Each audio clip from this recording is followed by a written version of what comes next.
Mummy हा. काय आमुष आहे काय काय अरे कोळा काय फक्त आमुष्याला आणतात वय मग काय करणार आहे अरे कोळ्याचं लय पदार्थ होत्यात. होय काय बघ मी आज काय करतोय. काय करशील काय सांगता येत नाही पण हा, खा का खायचं काम कर. फोडून तेवढा दे मला. आता या कोळ्यातल्या आपण बिया काढून घेऊया. घे तिकडे जा चल.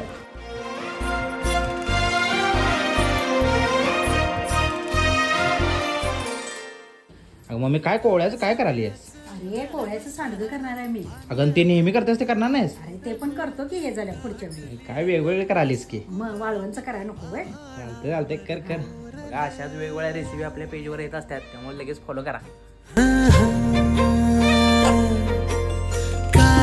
ही आपण भाजी आमटी करतोय त्याच्यात एक दोन दोन टाकलं तर मस्त चव पण छान येत्या आणि आपल्या शरीराला पौष्टिकता पण मिळते. एक नंबर वाळलंय वाळलंय वाळलंय?